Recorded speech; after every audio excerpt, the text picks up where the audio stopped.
Ben u l-Ispirtu Santu. Ġesu jitkellem kontinwament fuq il-missier, fuq u l-ben, jew kalla xi drabi il-kelma, u koll l-Ispirtu Santu. Jekk aħna naqbdu l-messaġġ tal-Vanġeli, inkluż tal-Epistoli ta' Pawlu, ta' Pietru, Ġwanni, naraw kif kontinwament naraw it-tiżwieq tal-Trinità kontinwa. Għal dawk li intom forsi ġodda fil-mixja tagħkom fil-mulej, aħna naqdu Alla mhux singolari imma Alla Triniteru. Jiġifieri Alla l-Missier, Iben u Spiritu Santu. Tlet persuni, mhux tlet Allat, tlet persuni f'Alla wieħed. Issa, ħafna Kristjani issibu diffiċli kif tifhem it-Trinità. It-Trinità mhix daqshekk diffiċli biex tifhimha. Number one, tidu tħarsu lejja ħantikom l-ewwel stampa. Number one, it-Trinità mhijiex hekk Alla l-ewwel. Video hawnhekk please, kamera hawnhekk quddiem. It-Trinità mhux Alla fuq li ben taħtu u l-Ispiritu Santu taħtu. Għax hekk qisek qed tagħmel distinzjoni ta' kategorizzazzjoni. Jisu Alla l-Missier l-ewwel, Ġesu t-tieni u l-Ispiritu Santu t-tielet. U aħna understanding fema umana, allura la nara on top, mela min on top u Alla fl-awtorità. Imma t-Trinità tittara hekk, ħdejn xulxin. Il-Missier, l-Iben u l-Ispiritu Santu. Dak l-aħjar mod kif tista' tħara, ħalli għal-kemm huma Alla wieħed li fit-Testament il-Qadim f'Ġenesi kapitlu 1 jissejjaħ Elohim, sewwa Elohim, imma huma wieħed fl-iskop, huma wieħed fl-ideal, huma wieħed fid-divinità, huma wieħed fl-eternità, huma wieħed fl-eżistenza. It-tlieta huma eterni. Memx per eżempju xi wieħed minnhom ġi wara. Infatti Alla qatt ma ġi, Alla dejjem kien. Ġesu ġi u beda biss fil-ġisem, fl-Ispirtu u minn dejjem. Jiġifieri bla bidu u bla tmiem. Għalina l-eternità, meta nitkellmu fuq l-eternità, naraw daqsxejn diffiċli biex nifhmuha, għal raġuni li aħna we are bound by time. We are time conscious. We are not eternity conscious. M'għandniex kuxjenza, m'aħniex dak l-awareness ta' eternità. Aħna nafu meta bdejna, jew bdejna niġu f'sensina meta bdejna, u nafu li xi darba għandna tmiem. Imma f'dan il-ġisem, għax fl-Ispirtu m'għandniex tmiem minn dak il-att isimgħu nisew ifhmu nisew. Mill-att ta' Spirtu aħna bla tmiem. Mill-att ta' bidu kenna bidu għax aħna ġejna krejati. Però minn punto di vista oħra ukoll eterni bla bidu, issa ħanilkom għaliex. Għaliex? Għax aħna minn dejjem konna fi ħsieb Alla.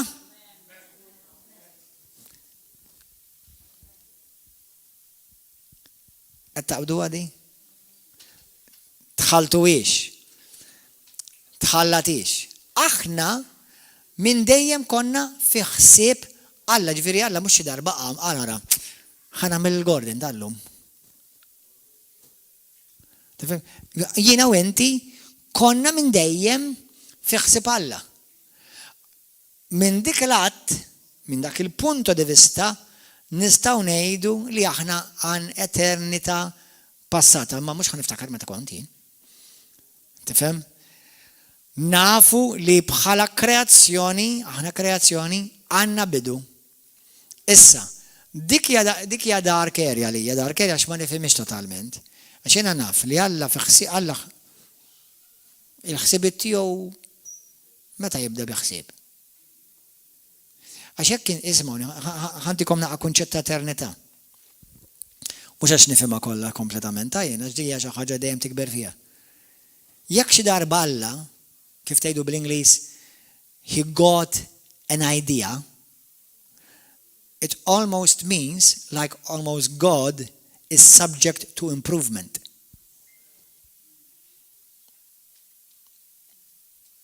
Battu għadi? Jekk jiena ngħid isma' Alla ġitu deja, mela Alla suġġett ta' improvement. Għalli ma ġitux qabel. Għax kien busy, kien alienat. Dan huwa l-kunċett ta' eternità li għalija għax xorta għatem ħafna misteru. U għalhekk aħna nimxu bil-fidix. Il-fidi mhux bil-forsi tifhem kollox. Il-fidi taċċetta kollox xemm miktub. Mhux bil-fors tifhem kollox. Qed tifhem? Qed tifhmu sa? Aħna naċċettaw xemm miktub. Mhux għax bil-fors kollox nifhmu xemm miktub. Qed tifhmu dik hija l-fidi. Jiena nemmina, I believe it and that settles it. Imma aħna nafu li aħna kreazzjoni, aħna kreaturi. Meta tkellimna fuq li aħna spiritu għandna ruħu ngħixu ġisem, Alla wkoll ħalaq lill-bniedem fuq ix-xbija tiegħu. Tifhmu? U aħna wkoll tifhmunix ħażin għax dawn huma statements jekk toħodhom barra mill-kontest taħseb li qed ngħid ereżija. Imma minix, għax aħna wkoll tlieta. Spiritu, ruħ u ġisem. Issa ħanejdilkom ħsieb ieħor. Meta Alla ħalaq il-bniedem, ħalaq l-ispirtu perfett. Ħalaq ir-ruħ perfetta u ħalaq il-ġisem perfett. Aħna għax daħal id-dnub, il-ġisem jitħassar. Għax daħal id-dnub, ir-ruħ mietet. Għax daħal id-dnub, l-ispirtu ġie maqtuħ minn Alla. U għax daħal Ġesu, l-ispirtu jitwilet minn ġdid, ir-ruħ tiġi mġedda u l-ġisem jiġi trasformat. Qed tifhmu? Dawn huma ħsibijiet li nistħajjel u li meta tistudja mhux għax jiena noqgħod naqra ħafna fuq is-Sandi Patri da. Ma ta' infatti rar ismu. Ma meta tara ċertu anka kidbiet ta' nies il-missirijiet tal-Knisja jgħidulhom, kienu jibbenditawhom dawn l-affarijiet. These are things that they meditated. Issa mhux ħanamluhom il-maġġur, the majority, il-main focus, imma aħna xejn l-Iskrittura. Ħsibietna huma ħsibiet Kristu.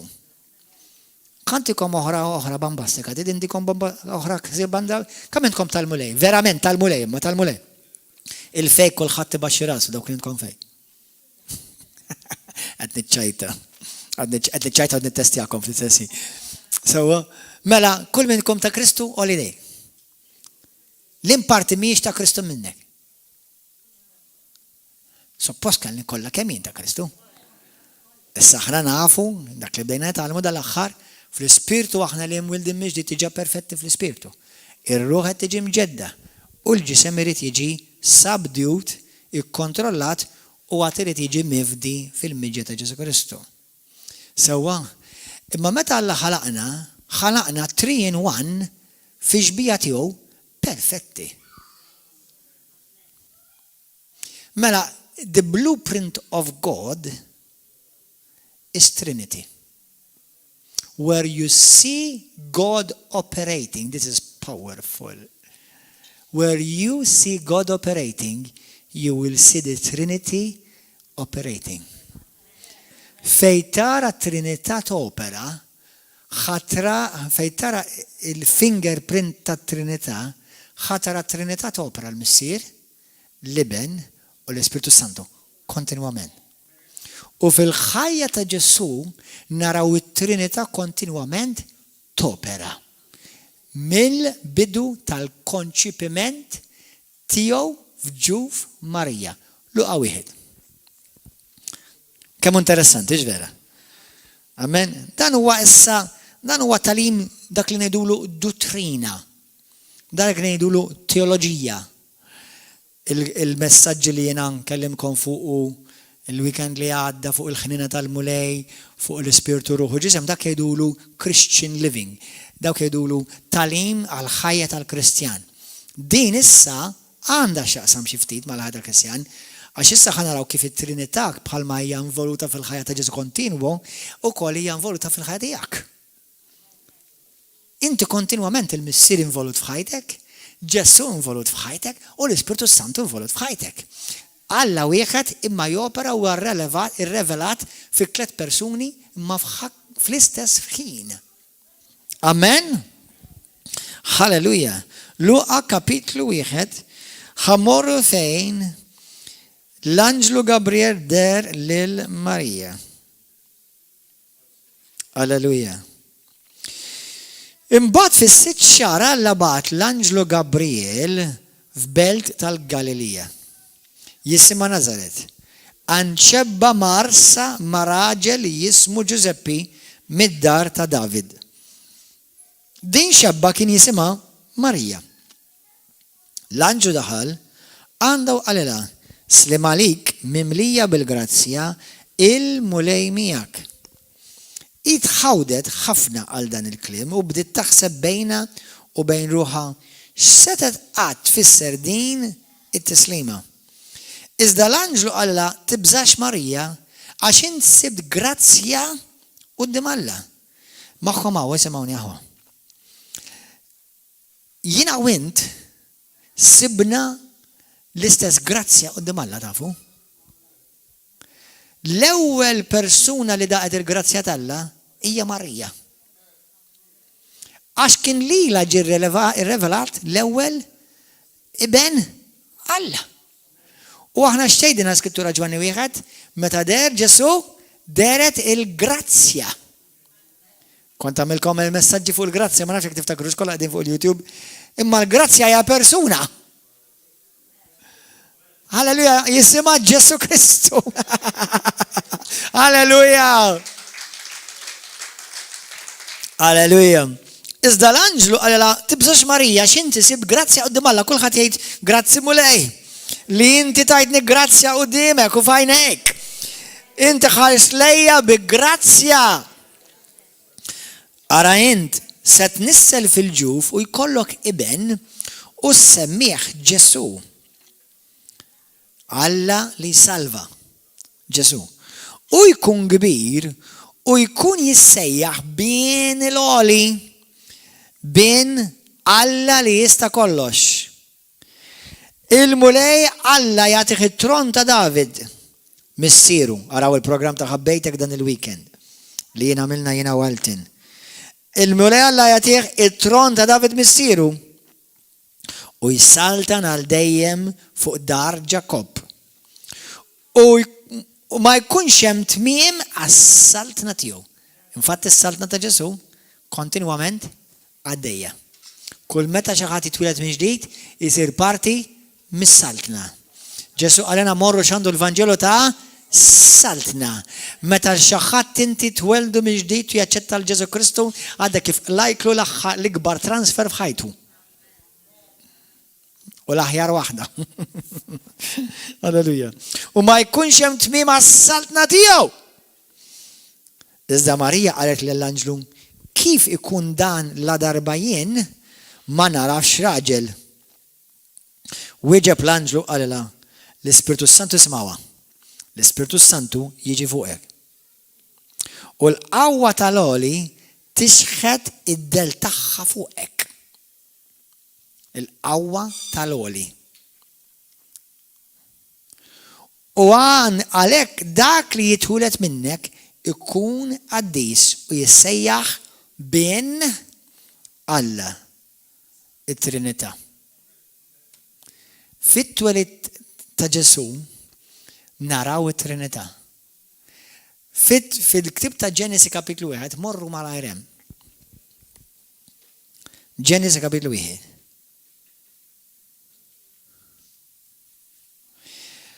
Infatti jisimgħuni aħwa. Għal dawk li ma jemnux fit-Trinità, inti għandek nies jgħidulek jiena ma nemminx fit-Trinità. Għax il-kelma Trinità ma ssibix fil-Bibja. Moħkom hawn, il-kelma Trinità ma ssibix, imma li Alla l-Missier jissejjaħalla s-siba. Li l-Iben jissejjaħalla s-siba u li l-Ispiritu Santu jissejjaħalla s-siba. Issa jew ħajkollok tifqa' moħħok u taċċetta li aħna għandna Alla wieħed imma rrevelat fi 3 persuni. Jew nkella ħajkollok tmur u tibda tgħid l-ereżijiet li aħna għandna 3 Allat. U ma nistgħux ngħidu li aħna 3 Allat. Kudaj li ma x'fiha bda se jkun ngħidu li għandna 3 Allat. Għax Ġesu jgħidilna isma' Iżrael, x'ma' Iżrael. Alla tiegħek u Alla wieħed. Imma rrevelat lil Lut. Bħala missier. Ir-revelat fil-Vanġeli bħala l-Iben Alla li mexa magħhom. U mexa magħhom bħala uliedu, mhux uliedu bħalna adottivi, aħna uliedu adottivi bl-Ispirtu. Ulied skont il-patt ta' Mosè. Ir-revelat fil-Vanġeli, fl-4 Vanġeli bħala l-Iben Talla li mexen magħna u r-revelat bl-Ispirtu Santu li Ben Talla li għamal fina. Jon kella Alla magħhom, Alla fosthom u Alla fihom. Alla kien magħhom. Fil-Vanġeli Alla kien fosthom u u llum wara li Ġesu metu l-xaxta u bat l-Ispirtu Santu Alla fina.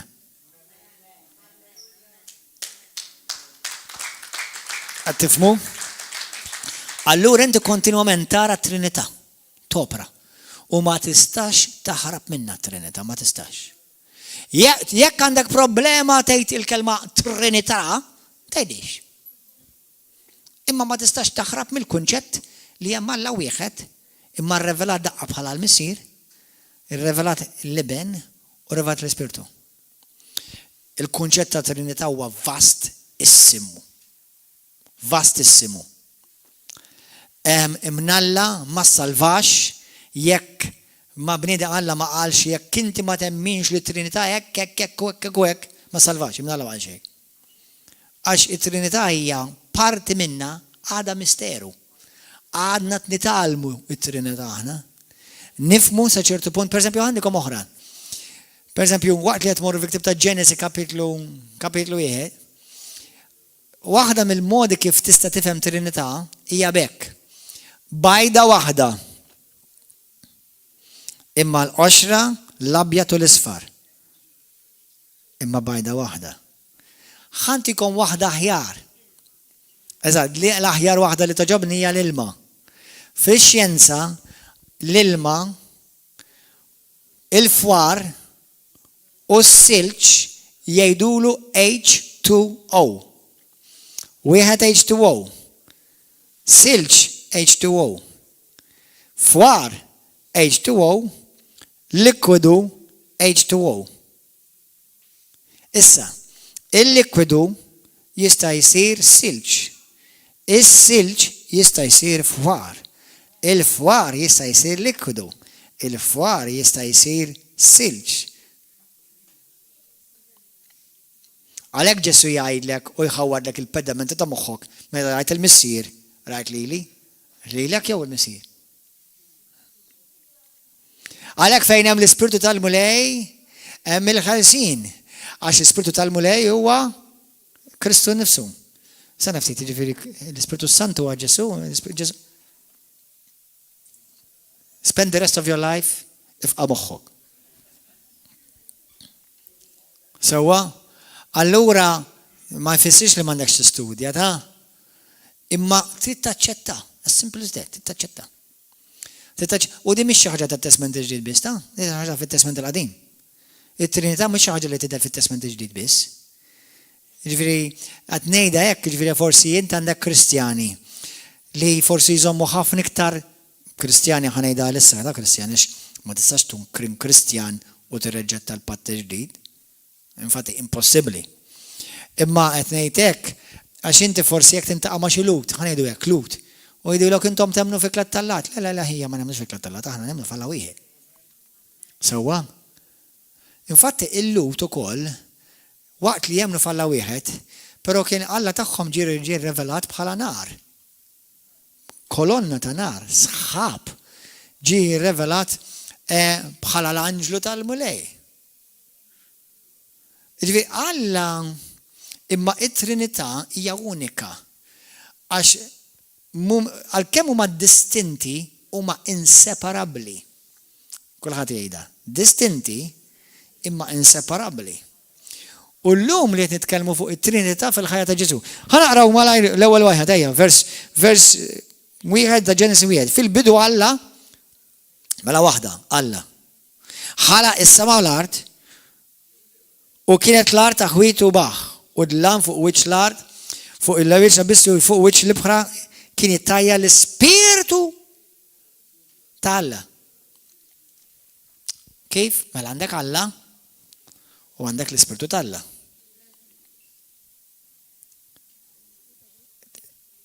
Jiena ma nemmen li m'hemm l-ebda kombinazzjoni fil-Bibja. Il-Bibja sadet qalet Alla ittajjar. Alla jrid jekk irid itir, jaf itir. Kalla ma mxejn possibbli Alla. Imma il-Bibja li aspirata minn Alla u li l-kelma Spiritu ta' Alla ta' spiss issiba fil-Bibja, għandek Alla u għandek l-Spiritu ta' Alla.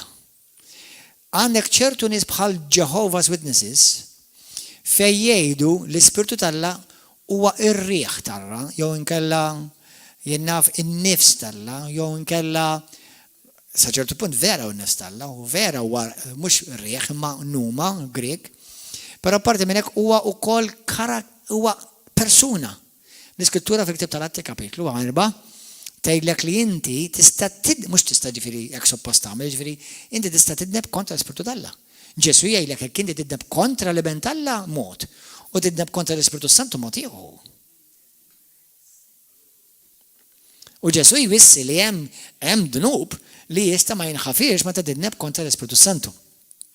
Alright? U d-dawa tal-Ispiritu Santu mhux għax qed ħaqta għalkemm tgħidux f'kontest mal-Ispiritu Santu, imma tfisser li meta inti qed tara l-Ispiritu Santu jopera, Alla qed jikkonvenċik qed jaħdem f'qalbek u inti tgħid le da mhux veru daw ħmeriet, anzi daw mix-xetan. Ummi ma, u ummi pa, ummi ma nanna u nannu. Qed tifhmu? Ġifieri għaxaw min jgħid li pastorina għeddawa, ma naħseb għad maħna ħafar li għedin mux għandik. Il-fat li għed t-dajja li għeddawa, il-fat li ċarru donġ li ma miltiġa bidnu. Għattifmu għax inti messaġikom. Għandi messaġ fuq l-internet jissejjaħ id-dnub kontra l-Ispiritu Santu, jew id-dew ta' l-Ispiritu Santu, murru semaħ sewa biex jinħelsek. Infatti nemmen li il-Kristjan, jekk inti din-nota dak id-dnub, għat ma jissemma mal-Kristjani. Dak id-dnub jissemma biss mal-Farizej. Dawk li rujhom ċar Ġesu, urjhom l-opri, urjhom is-sinjali, urjhom il-professiji u ċaħduh xorta waħda. Anyway, huwa talib sabiħ immens. Immisimgħuni mela fil-Ġenesi kapitlu 1, u mbagħad tgħidlek hekk Alla. U Alla qal! Mela tindinaw fl-ewwel żewġ tliet versi għandek Alla l-Ispirtu u l-kelma. Alla l-Ispirtu u Ġesu. Ġesu fil-Bibja dejjem jissejjaħ il-kelma tal-Alla. Halleluja, it-Trinità kontinwament taħdem. Halleluja, kol ejja morru fi ktib ta' Mark kapitlu 1. Tinsiex li Ġesu jgħidlek li bħalma l-missier batlilu, hekk kien wkoll nibatlilkom. Manx ħajkolli ħin niftaħ fuq għallum, imma jekk inti tmur taqra l-atti tal-Apostli u mur laqra l-ittri ta' Pawlu, l-Apostlu, tara li kontinwament Pawlu nitlob il-missier ta' Sidna Ġesu Kristu li permezz tal-Ispiritu Santu jagħtikom Spiritu ta' għarfien rivelazzjoni. Anka it-talb ta' Pawlu kien kontinwament jinkludi il-Trinità. Il-Trinità.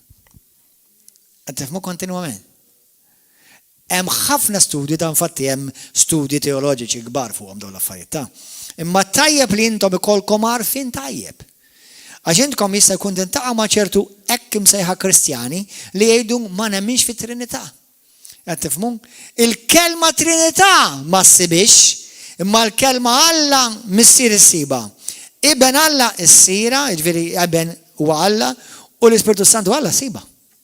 Allura, f'2000 sena, il-kelma Trinità ġifieri Triniterju, 3 in 1, dik tfisser ta' triun. Il-kelma Trinità tfisser 3-1, 3-1, 3 in 1. Dik tfisser Trinità. Amen? 3-1, 3-1. Ok? Mela, halleluja. Mela, Mark kapitlu 1, u hawnhekk ħanaraw minn vers 9 il-mamudija ta' Ġesu. U ġara li f'dawk il-jiem ġie Ġesu minn Nazaret ta' Galilea tammet minn Ġwanni fil-Ġordan. U minnu fih u tila mill-ilma ras mewid jinfetħu l-Ispirtu bħal ħamima. Ismawni, ma tgħidlekx li ħamima niżlet fuqu. Bħal ħamima, l-Ispirtu niżel fuq. U Luqa iddeċida li ddeskrivi bħal ħamima. Għax il-ħamima, speċjalment il-ħamima bajda, hija simbolu, mhux hija l-Ispiritu Santu, hija simbolu għall-Ispiritu Santu. Jiġifieri li kieku llum il-ġurnata, Luqa kien qed jikteb dal-messaġġ illum. Qabel kien jgħid u rajt l-Ispiritu tal-Alla niżel fuq Ġesu qisu helikopter. Qed tifhmu? Jew xi drone.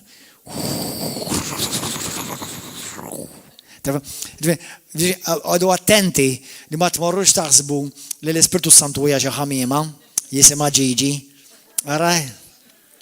Alleluja. L-Ispiritu Santu huwa persuna. U Alla, Ġenesi kapitlu 1 huwa kreatur tal-univers. Alleluja, Alla l-missier li benu l-Ispiritu Santu qed jikkreaw id-dinja. Kienu qed jikkreaw lilek. Alleluja. Meta twilidna minn ġdid, il-Bibja tgħidlek Ġwanni kapitlu 3 aħna twilidna mill-missier. Permezz tal-Ispiritu Santu għax irċevejna il-kelma. It-Trinità kontinwament taħdem. Halleluja. Amen. U jiena u inti, pereżempju dil-ġimgħa meta jiena kont dak il-ħanut hemmhekk dak il-ħanut isewwi telefons u tlab fuq dar raġel, it-Trinità ħadmet. Jiena xandartilhom il-Ġesu. Il-kelma tixet għal-Ġesu. L-Ispiritu Santu ħadem miegħi u ħadem mal-kelma. Li jiena qed. Amen. U l-moment li jemmen u rċiva Ġesu twilet mill-missier, mis-sema. Mill-ġdid. Trinità kontinwament. Infatti jiena u inti ma nistgħux naħarbu mit-Trinità. Amen. Din hija importanti għax din hija fundamentali għal mixja tiegħek fi Kristu. Hija fundamentali ta'. Intom għandkom nies li jiġu jħabtulkom il-bib, they are well meaning, imma ma jemnux fit-Trinità. Issa jekk tgħid li ma nemminx fil-kelma Trinità, I don't mind. Imma ma tistax taħrab li Ġesu u Alla, l-Ispiritu Santu Alla u l-Missier Alla. Qed tifhmu? Imma daw in-nies li jiġu jħabtu jiġħdu li Ġesu Kristu u Alla. Jiġħdu li l-Ispiritu Santu u Alla. U m'hemmx u jekk vera u fuq l-awtorità tal-Bibja, mhux għax nixtieqilhom bl-ebda mod, jekk klim Ġesu, mhux qed niddubitaħ, meta ngħid jekk jiġi mhux għax qed niddubitaħ għalija xi niddubitaħ, jien ma niddubitax. Jekk klim Ġesu u dak li hu, u meta qal fi Ġwanni 5 u Ġwanni 8 qalilhom jekk intom ma temmnux li jien hu, intom tmutu fit-nubietkom taf xi tisseru.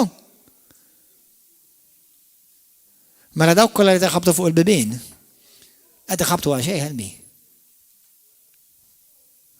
Biex huma mitlufa xorta. Tgħid li inti ma tistax iġġudika, jiena mhux qed niġġudikhom. Jiena qed nagħmel osservazzjoni. U min għandu moħħu f'postu għandu jarbel sew x'qed ngħid. Ħalli inti ma tpoġġix ruħek fil-periklu tal-infern, għax jekk inti ma temminx il Ġesu Kristu hu divin, etern, Alla nnifsu, inti tintilef ta'. Tintilef u tista' tagħti d-deċma tiegħek u l-wirt kollu ta' ħajtek u tintilef xorta.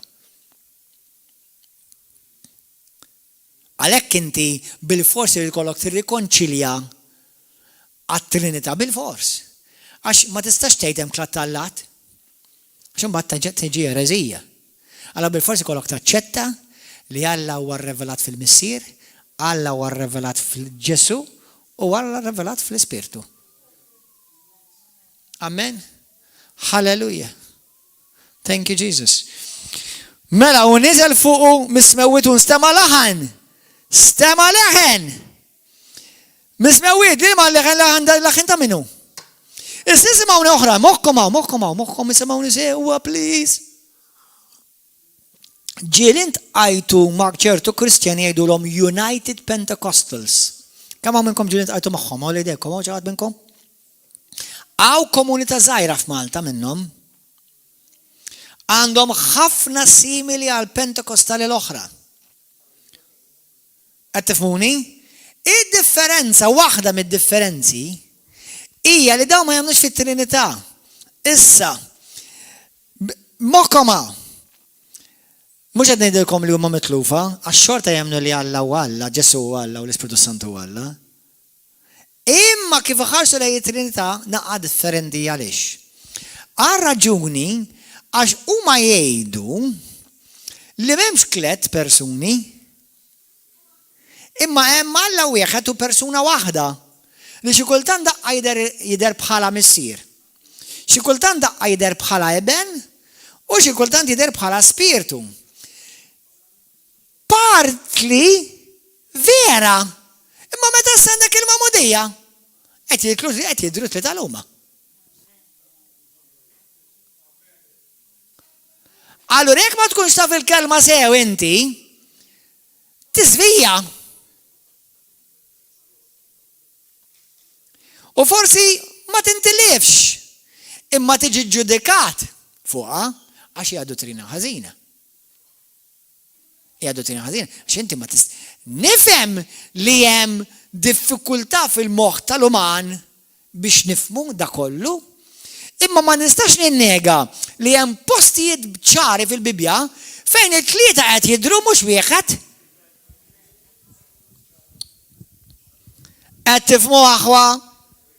Dan huwa t-tagħlim apostoliku għalhekk ngħidilkom aħna Knisja Kristjana apostolika, evanġelika, pentekostali, karizmatika, profetika. Dawk huma titli importanti.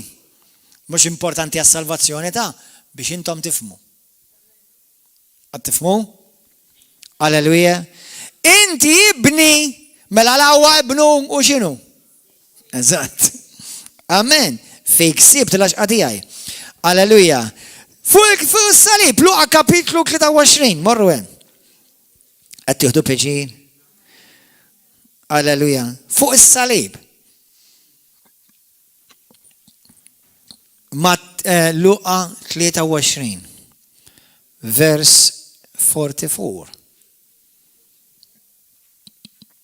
Halleluja. Għal-ħabta ta' s-sitzija waqad dalma kbira fuq il-pajis kollu ta' s-sadisazija. Issa hawnhekk fejn għandna Ġesu fuq is-salib. Għax ix-xemx iddalmet, il-velo tas santwarju ċarrat minn nofs, imbagħad Ġesu għajjat għajta kbira u qal: Missier! Mela jidher Ġesu u qed tkellem mhux lilu nnifsu. Qed tkellem xi ħadd ieħor, tkellem il-Missier. Moħħkom hawn. Il-Missier ma ssallabx għalik. U laqqas l-Ispiritu Santu. Alla Ġesu ssallab għalik. Din hija dottrina importanti. Meta fil-ktib ta' Ġenesis kapitlu 4, Adam u Eva kienu għadhom kif dimbu. U Alla qal: ara issa il-bniedem sar bħal wieħed minna. Ma qalx il-bniedem sar bħalna. Qal il-bniedem sar bħal wieħed minna. Lim wieħed minna? Ġesu. Jina u inti ma sirniex bħal Missier u laqqas sirna bħal l-Ispiritu Santu. Ġesu ġie jifdi l-bniedem.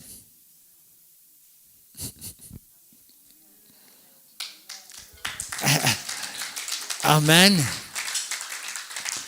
Mela mhux il-missier kif fis-salib, m'għandekx għalfejn tkun teologu biex tara di, għax Ġesu qed isejjaħ minn fuq is-salib lill-missier fis-sema. Għand tifhmu? Mela. Imbagħad Ġesu għajja tajta kbira u qallu missier li inti mismewwiet. Fidejk jiena nerħi ruħi u kif qalet ħarġet ruħu. Jew f'passaġġi oħra jgħidlek u ħareġ l-ispirtu reħa l-ispirtu tiegħu. U ċenterjun meta rada ġara beda jfaħħal l-Alla u jgħid tassew li dan bniedem ġust u n-nies kollha u l-iskrittura u dak f'passaġġi oħra tgħidlek li dak il-ħin iċċartet il-portiera tas-santwarju. U x'ħareġ minn wara l-portiera? L-Ispiritu Santu ma baqax iktar fuq tempju, fuq l-art, fl-arka. Fuq l-arka. Għax issa Ġesu li huwa l-arka kien fuq id-dinja u issa inti sirt l-arka. Għax issa Ġesu jammar fik. L-Ispirtu tal-Alla li ħareġ minn kien fuq tempju daħal fil-bniedem ġdid, l-arka ġdida. L-ewwel arka kienet Marija. Il-Kattolċi jafu għadi, jgħidu għax Marija l-arka tal-Patt. Mhix l-arka letteralment tal-Patt, imma hija l-ewwel arka li żammet il-Kristu fiha. Issa kull min wielet minn ġdid huwa l-arka tal-Patt. Għax fik issa għandek il-liġi talla fik. Mela aħna Lut kapitlu 8 u 9. U jiena nikteb fihom u f'qalbhom il-liġijiet tiegħi. Mela fl-arka issa mill-liġi. Fija. Fl-arka sem l-Ispirtu. Fl-arka sem l-Iben. Ġesu qal u jien u l-missier niġi nammar fikom. Mela fl-arka minn Trinità. Halleluja, gloria al-Mule. Għatifmu għawa. Thank you, Jesus. Dan huwa talim bombastiku. Id kollok xedaq biex tomodu sew. Amen. Issa da, kħobat namlu għana forse 3 kwarti talim. Immaġna dan hemm mill-inqas fuqu talim sħiħ ta' Bible courses għad-diploma. Kemmu sabiħ. Tifmu? Halleluja. Unħedġiġkom biex tamlu ħansi. Grazzi Ġesu. Halleluja. Ħanaqralkom, per eżempju, fir-ritorn ta' Ġesu Kristu. Fir-ritorn ta' Ġesu Kristu. Meta Ġesu raġa ġej, għandek passaġġi, m'għandix ħin biex norjomkom, imma għandkom passaġġi fejn l-Ispirtu Santu x'qed jagħmel fir-ritorn ta' Ġesu. Qed jirripprepara lill-aruksa. Apokalessi kapitlu 22, fl-aħħar ftit versi. L-Ispirtu tal-arusa, l-Ispirtu tal-Knisja jgħid, Maranatha, come Jesus. Ġesu ġej, issa fis-passaġġi oħra tgħidlek li ġej Alla mismewwi. Min ġej Ġesu jew Alla? Ġesu Alla jew Alla Alla? It-Trinità kontinwament qed topera. Alleluja. U meta jiena u inti nitwildu mill-ġdid, anka fil-qawmin ta' Ġesu, l-Iskrittura tgħidlek Romani kapitlu 8 vers 11, tgħidlek l-istess Spiritu li qajjem il-Ġesu mill-imwiet. Mela min qajmu mill-imwiet il-Ġesu? L-Ispiritu Santu żgur. Għax kont Romani kapitlu 10 vers 8 tgħidlek jekk inti temmen li Alla qajjem il-Ġesu mill-imwiet. Mela l-Ispiritu jew Alla l-missier qajmu mill-imwiet? Alla l-missier? Żgur li Alla l-missier? Għassa fejna fina fi ktib ta' Ġwanni kapitlu 10 vers 18 Ġesu jgħid ħadd ma jista' joħod li ħajti għax jien immidda u jien stess inqajjimha. Mela min iqajjem il-Ġesu? It-Trinità kontinwament taħdem, halleluja! Glorja lil Mulej. Amen. Qed tifhmu kemm powerful di? Issa dinja tal-aġeb l-istess sopri li jagħmel Kristu tagħmelhom inti. Bħalma b'mod l-istess Ġesu ġie mibgħut, ġejt mibgħut inti. L-istess għawa awtorità u natura li Kristu Ġesu għandu, għandek inti. Allura inti issa l-ħajja tal-Kristjan tara l-misteru ta' żminijiet irrevelat u mistura l-ħafna imma revelat il-qaddizin lill-welied. U inti kontinwament kull jum topera fit-Trinità. Abba Missir, grazzi ta' din il-ġurnata. Grazzi Missir qaddis tal-preżenza tiegħek. Grazzi Spiritu Santu li inti tilluminani u tirrevelali l-kelma tiegħek. Grazzi Spiritu Santu li inti tmexxini u grazzi li Ġesu Spiritu Santu li inti tallimni. Grazzi Missir ta' din il-ġurnata. Grazzi Ġesu meta jiena nitlob fuq xi ħaġa l-awtorità, ċavetta tal-awtorità mhuwiex Alla l-Missier. Toħdunix ħażin. Iċ-ċavetta tal-awtorità ma jisimx Missier u laqas jisibha Abba, jisimha Ġesu. Mela meta jiena nitlob sewwa nitlob indirizza lill-Missier, iċ-ċavetta ddawwara permezz tal-isem ta' Ġesu u tirrilisja l-qawwa permezz tal-Ispiritu Santu kontinwament. Halleluja. Kemmi rikka. Din hija parti mill-istorja tal-Miliet. Din hija parti mill-istorja tal-Miliet. It-Trinità irrevelata. Aħna kontinwament naraw it-Trinità topera fil-kreazzjoni, fit-twelid minn ta' Ġesu f'Betlehem, fil-ministeru ta' Ġesu Kristu, fil-mamudija ta' Ġesu Kristu. Meta Ġesu jopera, meta jagħmel ibiddel l-ilma fl-imbid, meta jiftaħ l-għajnejn tal-omja, meta jqajjem il-mejtin, it-Trinità kontinwament opera. U inti kontinwament għandek it-Trinità topera f'ħajtek. Però simgħuni, jekk inti tgħidilha, jekk il-lala tgħidlu o Trinità mqabza, minti tgħid xejn partek, minti xed tidneb, però ma jismux Trinità mqabza, jismu Missier. Fisem ibnek Ġesu Kristu permezz tal-Ispiritu Santu. Amen. Tibżax mhux ħajħu għalih u ma tkun qed tikkommetti l-ebda dnub jekk tgħidilha Trinità mqabza. Tkun qed tagħmel ħmerija u ereżija jekk dan il-misteru tan glorju sa Trinità tipprova tagħmlu statwa u ġġorru fuq l-ispalel. Hemmhekk iva.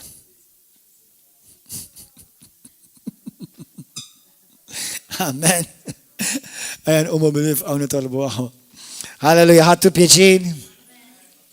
Għattu ċabċipa kbira l-sida Ġesu Kristu. Amen. Jekk inti l-lum qiegħed hawnhekk, ma nafx hekk għandix ġodda l-lejla fostna u tgħidli Pastor, jiena nixtieq nesperjenza it-Trinità topera f'ħajti. Bil-iddur lejn il-Missier. Taraf li Ġesu huwa liben u s-Salvatur tiegħek liben tal-ħaj u permezz tal-Ispiritu Santu inti titwilet mill-ġdid. Għaw xi ħadd illum għall-ewwel darba tixtieq tagħti ħajtek il-Ġesu. Oli dejk, għaw xi ħadd illum jixtieq għall-ewwel darba forsi intom kollha tal-mulej lejla.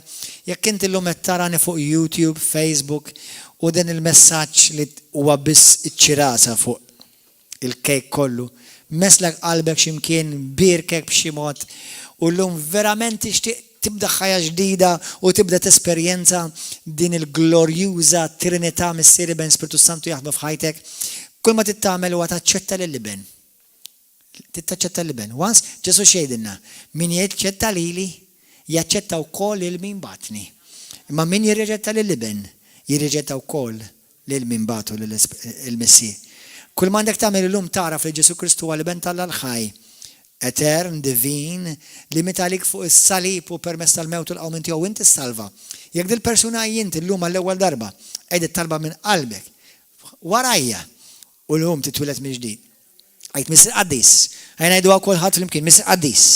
Grazzi ta' ibnek Aziz Ġesu Kristu u grazzi tal-Ispiritu Santu.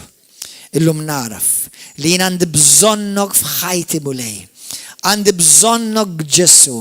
Salvani, aħfilli d-nubieti u mulej grazzi tal-li tikteb ismi fi ktib tal-ħajja. Fejn inqastek aħfilli. Fejn għadnibt kontrik jisobbini. Mulej għaddis millum il-ġurnata. Imlini bil-prezenza għaddisa tal-Ispiritu tijak. Ħalli nejx għalik. Mulej ħsibieti ikunu għalik. Ġismi kun strumentu tempju fej tammarint mulej għaddis. Grazzi tas-salvazzjoni, grazzi tal-li welit li miġdid, f'dan l-istaġun tal-miliet sabiħ. Grazzi ta' din l-opportunità li tajtni biex nitwilet miġdid permezz tal-Missier, tal-Iben u tal-Ispiritu Santu għal glorja tijak Abba Missier. Halleluja. Amen. Għatu ċebċiba kbira lil-mulej. Halleluja! Gloria lil-mulej. Jekk alla rita zizaħwa narawkom għada għal Candlelight and Communion Christmas Eve Service nibdew fis-7. Pija u koll narawkom is-sibt u koll ġej u l-ħadd fl-10 ta' filgħodu. Pija God bless you, narawkom, nawguralkom mill-idħini bimlijena paċi u rizq. Fi Sidna Ġesu Kristu. God bless you. Ciao, ciao. Hallelujah!